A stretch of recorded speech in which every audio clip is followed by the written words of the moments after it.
ہوشیار ہوں اور احتیاط کریں۔ اس پروگرام میں ایسے واقعات کا تبصرہ کیا گیا ہے جو بچوں کے لیے بالکل ہی نامناسب ہے۔ والدین اپنی بیٹیوں کی پرورش کرتے ہیں، ان کو بڑا ہوتے دیکھتے ہیں، اور پھر ایک دن ایسا آتا ہے جب وہ بیٹیاں پڑھ لکھ کر اپنے پیروں پر کھڑے ہوتی ہیں۔ والدین کا دل فخر اور خوشی سے مچل جاتا ہے، مگر دل میں ایک خوف بھی ہوتا ہے، میری بیٹی اس ظالم دنیا میں کیسے رہ پائے گی؟ یہ ہے لنزے ہاکر کی کہانی۔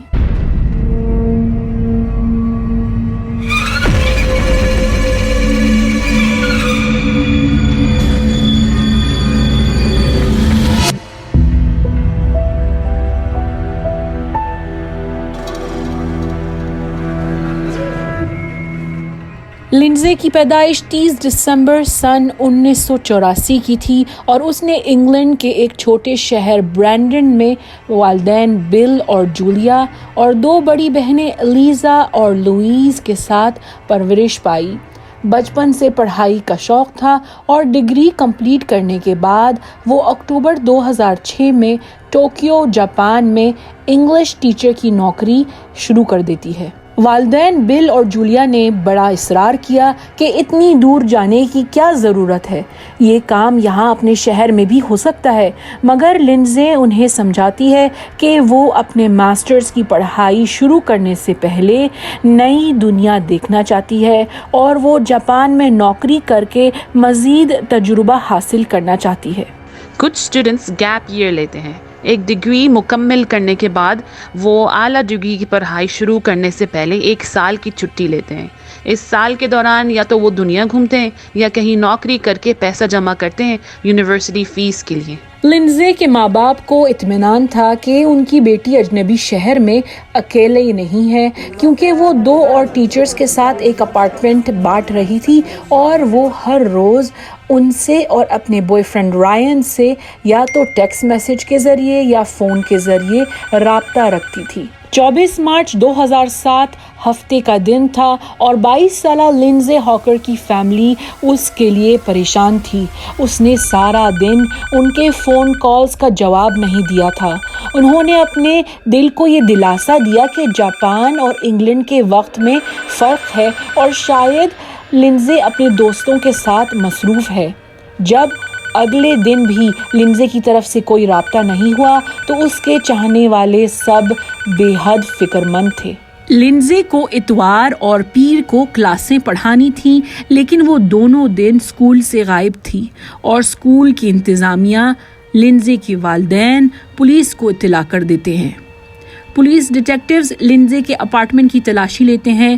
لنزے کے لیپ ٹاپ پر فیس بک اکاؤنٹ میں اس کی آخری انٹری ملتی ہے، لو یو، اس شخص کے بارے میں فکر نہ کرو جس نے میرا گھر تک پیچھا کیا تھا، یہ صرف جاپان کی دیوانی زندگی ہے، تمہاری کمی محسوس ہوتی ہے۔ ڈیٹیکٹیوز کو یہ انفارمیشن ملی کہ لنزے کے لاپتہ ہونے سے کچھ دن پہلے اس نے اپنے بوائے فرینڈ کو بتایا تھا کہ ایک دن وہ ٹرین کے ذریعے گھر واپس آ رہی تھی تو ایک شخص جو اس کے سامنے کی سیٹ میں بیٹھا تھا لنزے کے ساتھ اس کے اسٹاپ پر اتر گیا۔ وہ اجنبی لنزے کو روک کر اس سے بہت تمیز سے مخاطب ہوا۔ میڈم کیسی ہیں آپ؟ سوری، میں آپ کو نہیں جانتی ہوں۔ اوہ، میں معذرت چاہتا ہوں، میں نے سمجھا آپ میری ٹیچر ہیں۔ جی میں ٹیچر ہوں، مگر میں نے آپ کو آج سے پہلے کہیں نہیں دیکھا۔ سوری، مگر کیا آپ مجھے انگریزی پڑھا سکتی ہیں؟ کیا؟ یہ دیکھیں، میں نے آپ کی تصویر بھی بنائی ہے ٹرین میں بیٹھے بیٹھے۔ وہ آدمی لنزے کو ایک کاغذ کا صفحہ پیش کرتا ہے جس پر اس نے لنزے کی تصویر بنائی تھی اور اپنا نام، ای میل اور ٹیلی فون نمبر لکھا تھا۔ پلیز آپ مجھے پرائیویٹ انگلش ٹیوشن دے دیں، میں آپ کا مشکور رہوں گا۔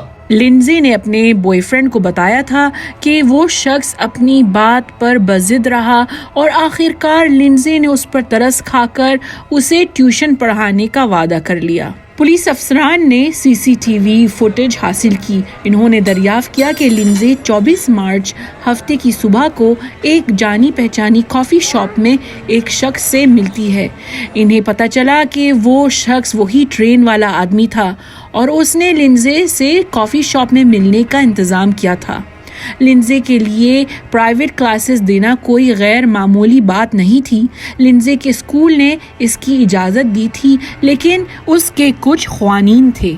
उस्ताद और तालिब इल्म को पब्लिक जगह पर मिलना लाजिम था और स्कूल और दोस्तों के पास उस तालिब इल्म का नाम और पता एक नोट पर लिख कर देना था। क्या लिंजी ने भी ऐसा किया था? शुक्र है कि लिंजी ने उस शख्स का नाम और पता अपने स्कूल के इंतज़ामिया और अपने साथ रहने वाली लड़कियों के साथ छोड़ दिया था। इसी वजह से पुलिस के लिए उस आदमी का सुराग लगाना आसान था। वो शख्स 29 साला तात्सुया इचिहाशी था। कोई नहीं जानता था कि लिंजे अंग्रेजी के सबक के बाद कहाँ गई थी, लिहाजा पुलिस को तात्सुया की तलाश थी ताकि वो उससे पूछगछ कर सके। कॉफ़ी शॉप के सामने की CCTV फुटेज देखकर मालूम होता है कि लिंजे और तात्सुया ने क्लास के बाद साथ में एक टैक्सी पकड़ी थी। तात्सुया की अपार्टमेंट बिल्डिंग के सामने की CCTV फुटेज मिलती है तो डिटेक्टिव्स गौर करते हैं कि लिंजे और तात्सुया को टैक्सी बिल्डिंग के सामने उतारती है और फिर टैक्सी ड्राइवर थोड़ी देर इंतज़ार करके वहाँ से रवाना हो जाता है। जब पुलिस ने टैक्सी ड्राइवर से पूछगछ की तो उसने बताया कि लिंजी ने उसे वहाँ इंतज़ार करने का कहा था, लेकिन जब वो वापस नहीं आई तो वो 7 मिनट बाद वहाँ से निकल पड़ा। मुझे तो ये अफसोस है कि लिंजी उसके साथ अपार्टमेंट में क्यों गई। पुलिस डिटेक्टिव्स तात्सुया के अपार्टमेंट बिल्डिंग में गए, लेकिन इन्होंने दरवाज़ा नहीं खटखटाया क्योंकि उनका ख्याल था कि उनके पास ऐसा करने की कोई मुमकिना वजह नहीं थी। उस वक्त वो नहीं जानते थे कि लिंजे कहाँ है या वो किसी ख़तरे में है। पुलिस अफसरान ने गौर किया कि तात्सुया के अपार्टमेंट में लाइट बंद है, लेकिन वो महसूस कर सकते थे कि अपार्टमेंट में काफ़ी हरकत और हलचल हो रही है। अंदर कोई था। ये क्या बात हुई? किसी की जान खतरे में हो सकती है और ये पुलिस ऑफिसर शर्मा हुजूरी में लगे रहे। डिटेक्टिव्स बाहर इंतजार करते हैं और आखिरकार तात्सुया एक बड़ा बैग लटकाए घर के बाहर आता है। पुलिस अफसरान ने तात्सुया को बताया कि वो उससे बात करना चाहते हैं और ये बात सुनते ही तात्सुया अपने अपार्टमेंट में वापस भाग जाता है और पिछले दरवाजे से फरार होने में कामयाब हो जाता है। जब डिटेक्टिव्स तात्सुया के अपार्टमेंट में दाखिल हुए तो इन्होंने एक हौलनाक इंकिशाफ किया। बालकनी में एक बैथटब था और अंदर रेत और खाद की मिट्टी के नीचे लिंजे की नंगी लाश छुपी थी। उसके हाथ पांव प्लास्टिक टेप और स्कार्फ के जरिए बंधे हुए थे। लिंजे का सर गंजा किया गया था और डिटेक्टिव्स को उसके बाल एक प्लास्टिक के बैग में तात्सुया के अपार्टमेंट से मिलते हैं। अपार्टमेंट से लिंजे का हैंडबैग, पासपोर्ट, शिनाख्ती कागजात भी मिले। पोस्टमार्टम के बाद ये जाहिर हुआ कि लिंजी का गला घोंट कर कत्ल किया गया था। उसकी गर्दन टूट गई थी, जिस्म पर बड़े पैमाने पर जख्म थे, उसके चेहरे पर भी जख्म थे, अंडे की शक्ल में निशानात थे जिससे पता चल रहा था कि उसे काफ़ी मुक्के मारे गए थे। पुलिस अफसरान का ख्याल था कि तात्सुया ने लिंजी को बहाने से अपार्टमेंट में बुलाया, उस पर हमला किया, उसे रेप किया और कत्ल कर दिया। उसके बाद उसने बैथटब को बाथरूम से उखाड़ा, फिर टब को घसीट कर बालकनी में लेकर गया और लिंजे की लाश उसमें ठोंस दी और लाश के ऊपर रेत और खाद डाल दी ताकि वो जल्द गल जाए। लिंजे के वालिदैन को उसकी मौत की इत्तला दी गई। माँ, बाप और दोनों बहनें इंग्लैंड से सफ़र करके टोक्यो आते हैं और प्रेस कॉन्फ्रेंस देते हैं, टीवी, मीडिया और अखबारात में इंटरव्यूज़ देते हैं ताकि ज़्यादा से ज़्यादा लोगों को इस केस के बारे में इल्म हो जाए और तात्सुया इचिहाशी जल्द से जल्द कानून के हाथ आ जाए। नौजवान 22 साल की बेटी की मौत माँ बाप कैसा बर्दाश्त करे होंगे। पुलिस डिटेक्टिव सारे शहरों में तत्सुया की तलाश कर रहे थे और साथ साथ में इन्होंने उसके खिलाफ मुकदमा तैयार करना शुरू कर दिया। वो दरियाफ्त करते हैं कि लिंजे के लापता होने के बाद तत्सुया ने 6 बार गार्डनिंग सेंटर जाकर खाद और रेत की बोरियां खरीदी थीं। तत्सुया के वालिदैन को थाने बुलाया जाता है और उनसे पूछगछ की जाती है। वो पुलिस को मज़ीद तफसीलात देते हैं। तत्सुया इचिहाशी की पैदाइश 5 जनवरी 1979 को जापान के गीफू नामी शहर में हुई। बाप एक मेडिकल डॉक्टर था और माँ एक डेंटिस्ट। और तत्सुया के बचपन में ही वालिदैन टोक्यो के करीब चीबा नामी शहर मुंतकिल हो जाते हैं। तत्सुया ने सन 2005 में चीबा यूनिवर्सिटी से हॉर्टिकल्चर यानी फन्ने बागबानी में डिग्री हासिल की और उसके बाद उसे कहीं नौकरी नहीं मिली। बेरोज़गार था और तन्हाई पसंद भी, तो वालिदैन ने उसे एक फ्लैट ख़रीद के दिया और महीने में 1 लाख येन जेब खर्ची भी देते थे उसे।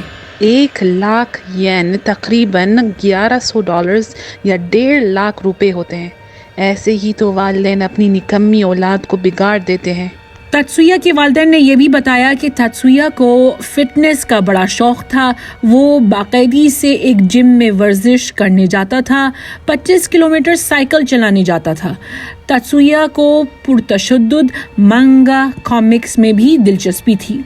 पुलिस तत्सुया की जापानी गर्लफ्रेंड से भी राब्ता करते हैं और वो लड़की उन्हें बताती है कि वो तत्सुया को 1 साल से जानती है, मगर उसके फरार होने के बाद उन दोनों का कोई आमना सामना या कोई बातचीत नहीं हुई। तत्सुया इचिहाशी के नाम गिरफ्तारी का वारंट शाया हो जाता है पूरे मुल्क में और मुल्क के मतलूब मुजरिमों की फहरिस्त पर उसका नाम आ जाता है। सीसीटीवी फुटेज जिसमें तत्सुया और लिंजे की वीडियो थी वो सारे जापानी टीवी चैनल्स पर दिखाई जाती है। 26 अप्रैल 2007 के दिन लिंजे के जनाजे को इंग्लैंड की मशहूर चर्च कॉवेंट्री कैथीड्रल में लाया जाता है। बड़ी तादाद में लोग लिंजे की फैमिली को पुरसा देने आते हैं।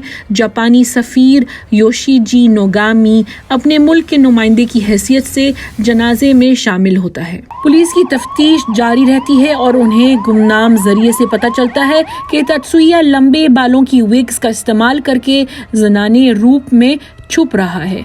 हर चंद माह बाद लिंजे के वालिदैन इंग्लैंड से जापान आते हैं। बार बार वो मीडिया के सामने आकर पब्लिक से अपील करते हैं कि वो तत्सुया को ढूंढने में मदद करें। बिल हॉकर ने टाइम्स ऑफ लंदन को ये बयान दिया। मुझे अपनी बेबसी का एहसास है, कुछ ना कर सकने का रंज है। मैंने लिंजे से अहद किया था कि मैं उसके कातिल को तलाश करूंगा और मैं मरते दम तक हार नहीं मानूंगा। 1 करोड़ येन का इनाम तय किया जाता है तत्सुया की गिरफ्तारी में मदद करने वाले के लिए। जगह जगह पर तत्सुया के वारंट्स और तस्वीर के पोस्टर्स दीवारों पर, दुकानों में लगाए जाते हैं। इस सब के बावजूद तत्सुया 2.5 साल तक पुलिस से बचता रहा। आखिरकार 10 नवंबर 2009 को तत्सुया को ओकासा शहर में गिरफ्तार किया जाता है। टोपी, धूप का चश्मा और सर्जिकल मास्क पहने वो ओकिनावा के जुनूबी जजीरे की फेरी में सवार होने वाला था। एक मुसाफिर ने उसे पहचान लिया और एक बंदरगाह के गार्ड को बता दिया, जिसने फिर पुलिस को इत्तला कर दी। तत्सुया को गिरफ्तार करने के बाद पुलिस को पता चला कि उसने फरार होने के बाद अपनी शक्ल तब्दील करने की कोशिश की। उसने अपनी नाक को सुई धागे से। आपका कहना है कि उसने खुद अपनी सर्जरी की? कितना अजीब आदमी है। जी बिल्कुल, उसने अपनी नाक को पतला करने के लिए अंदर से सुई धागे से नाक के गोश्त को बांधा। उसने कैंची का इस्तेमाल अपने निचले होंठ पर किया और उसे काट कर पतला कर दिया। और जब तत्सुया को अपने वारंट के पोस्टर कहीं नजर आए तो उसने जल्द अपने चेहरे के 2-3 मस्सों को बॉक्स कटर से काट डाला। अपनी शक्ल तब्दील करने के साथ साथ तत्सुया ने नकली शनाख्ती कार्ड इस्तेमाल किए और सारे वो इलाके, शॉपिंग सेंटर्स जहां सीसीटीवी कैमरास लगे होते हैं, उसने वहां जाने से परहेज किया। छोटी मोटी आर्जी नौकरियां करके उसने बचत की और कॉस्मेटिक सर्जरीज करवा के अपनी नाक मजीद पतली और लंबी करवाई। तत्सुया पर मुकदमा चलने से पहले तत्सुया ने एक किताब लिखी और शाये की जिसका नाम Until I Was Arrested है। वो बुक लिंजे के कत्ल के बारे में नहीं है, लेकिन उसके फरार होने से लेकर पकड़े जाने तक सारी तफसीलात लिखी गई हैं। किताब शाये होने के बाद तत्सुया ने लिंजे की फैमिली को प्रॉफिट में हिस्सेदार बनाने की ऑफर दी, मगर उन्होंने उसे लेने से इनकार कर दिया। सही किया, वो आदमी बुरा, उसका पैसा बुरा। उनकी बेटी थोड़ी वापस आ जाएगी। लिंजे के वालिदैन बिल और जूलिया और उसकी दोनों बहनें जापान आते हैं और मुकदमे में शिरकत करते हैं। शुरू से ही तत्सुया ने ये मानने से इनकार कर दिया कि वो कसूरवार है। उसने जज से मुखातिब होकर कहा कि वो लिंजे की मौत का जिम्मेदार नहीं है। हाँ, उसने लिंजे के साथ जिनसी ज्यादती की, मगर लिंजे की मौत कत्ल नहीं, एक अफसोसनाक हादसा था। लिंजे को खामोश करने की कोशिश में उसे एहसास नहीं हुआ कि उसने लिंजे की गर्दन पर बहुत ज्यादा प्रेशर डाल दिया था। जज ने लिंजे की लंबी जख्मों की लिस्ट देखी और ऐलान किया कि ये कोई हादसा नहीं, कोई एक्सीडेंट नहीं। तत्सुया को लिंजे के कत्ल का मुजरिम करार दिया गया और उसे उम्र कैद की सज़ा सुनाई गई। सज़ा के ऐलान के बाद बिल हॉकर ने मीडिया को ये बयान दिया। हमने लिंजे के लिए इंसाफ हासिल करने के लिए 4.5 साल इंतज़ार किया और आज हमारी जीत हुई। मैं जापानी अवाम का शुक्रगुजार हूँ। आप सब की मदद के बगैर ये काम नामुमकिन था। लिंजे को जापान से बहुत मोहब्बत थी और आप सब ने उसे मायूस नहीं किया। आप का शुक्रिया। दोस्तों, ये थी लिंजे हॉकर की कहानी। हमारे चैनल को सपोर्ट करिए, खुश रहिए और महफूज रहिए। अगर आपको ये वीडियो पसंद आई है तो लाइक, शेयर और सब्सक्राइब करना भूलिएगा मत, वरना